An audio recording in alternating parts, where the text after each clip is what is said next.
Hi again, my wonderful brothers and sisters. We all are incredible on the inside.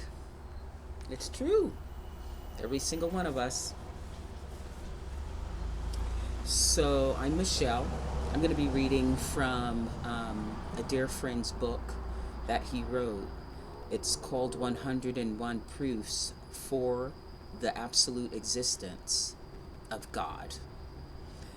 And yeah, it's just a really beautiful book with beautiful pictures on the inside and on the outside. And I really believe that these stories were put together not only from so much study that Jim did, but also from inspiration from heaven. Also helped him to write this book. So I am going to be reading Proof for the Existence of God. It's number 68, and it's called Symmetry. Okay.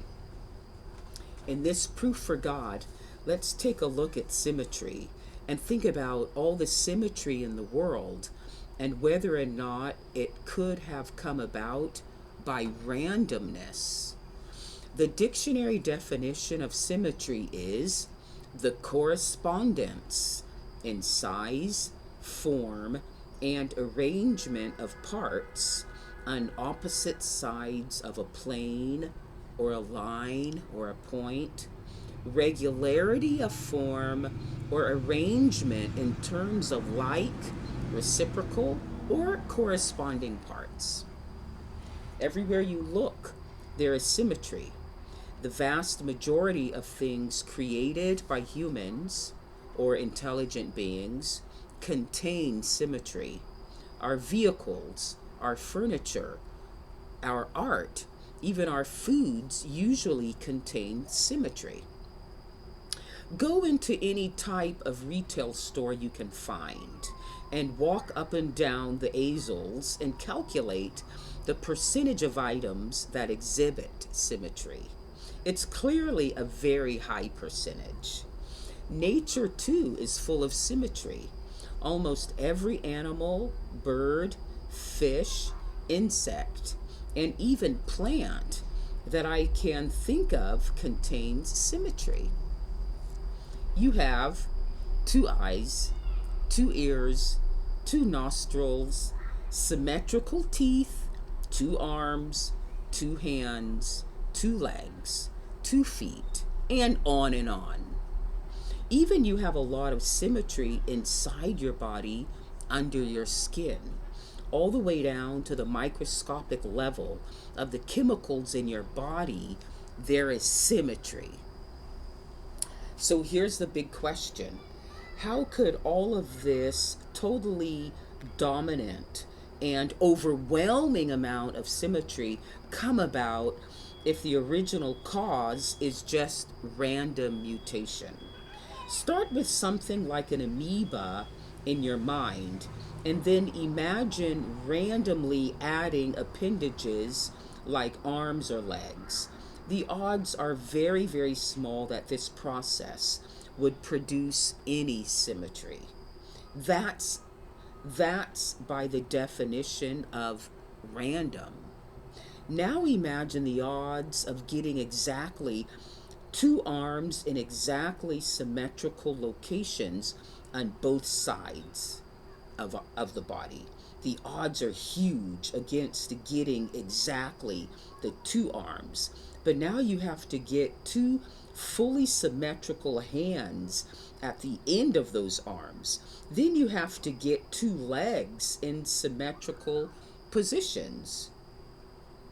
That multiplies the odds exponentially. But we are just barely beginning. We still have to get two symmetrical eyes and ears and on and on. For each new symmetrical pair, multiply the odds exponentially higher. The odds are impossibly high for getting just one eye.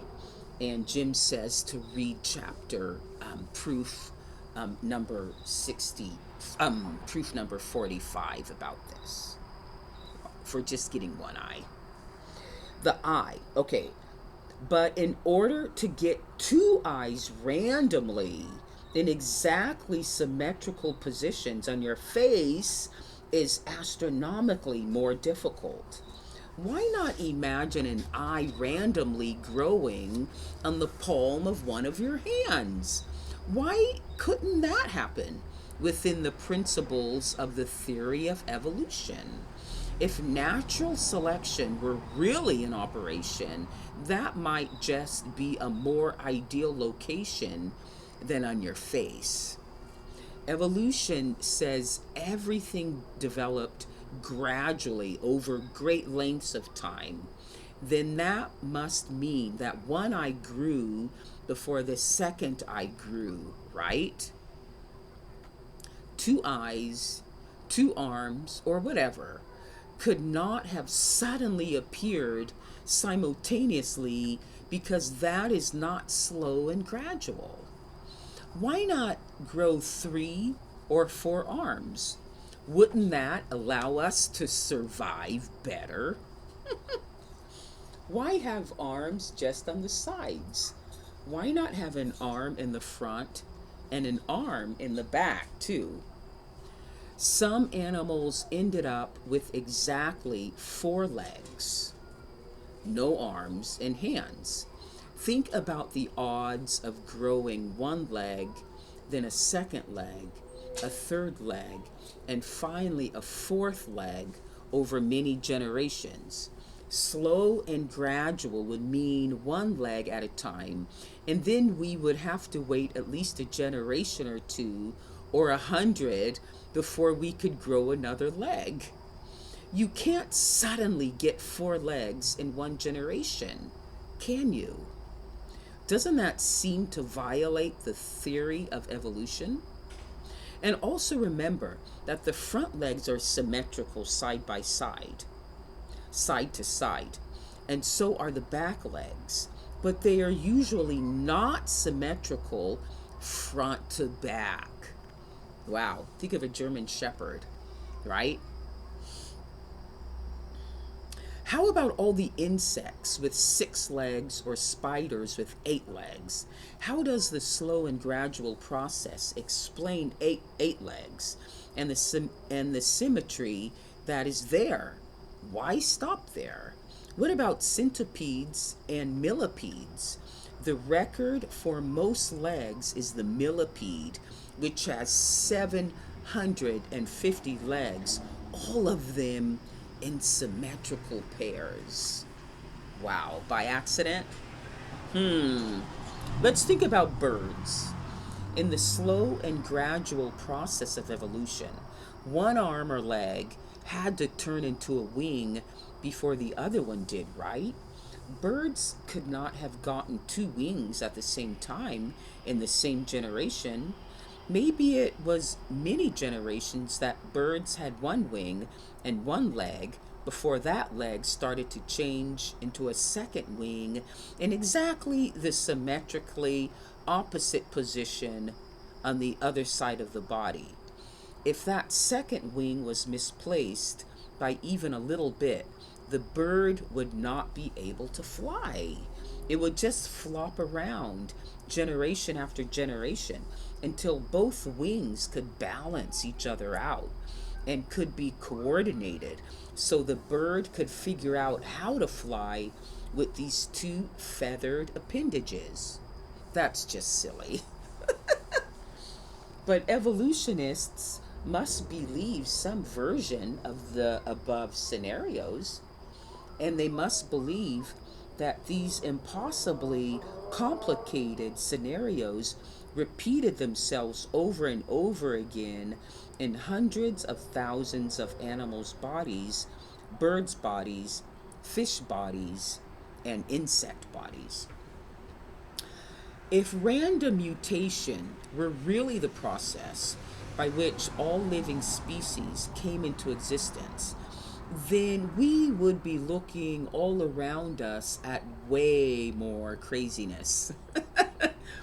There would not be much order at all. There would be very, very little symmetry. In fact, what we see all around us is order. PHYSICIST.com says that order is the opposite of random.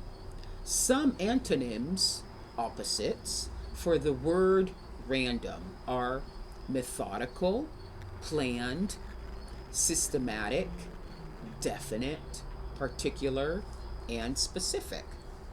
As I explained in chapter 27 on mutation, intelligent scientists have tried for 40 years to mutate a fairly simple species like a fruit fly into another species, and they have not been able to do it even with that.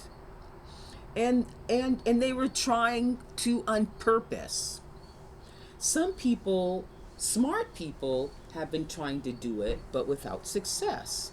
Therefore, it seems impossible to believe that beneficial mutation, which smart men have never been able to cause on purpose, could happen accidentally and end up producing all the incredibly complex species in the world.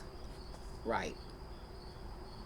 The most simple and logical conclusion is that living species were designed by a superintelligence to be exactly the way that they are and to not be able to be changed.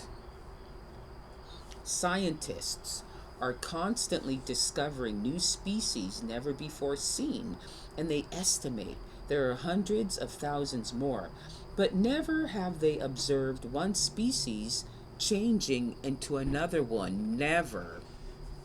Surely they have been looking long and hard. Doesn't it tell you something when the evidence is not there? Zip. Nada. Another aspect of symmetry that needs to be mentioned is the inherent beauty. Humans have an intellectual and spiritual ability to recognize order, harmony, and beauty in the universe. When we design things ourselves, we purposefully invest the qualities of order and beauty. Almost no one designs something on purpose that others would call ugly. It would never be appreciated as art or something beautiful. One of the most essential attributes of beauty is symmetry.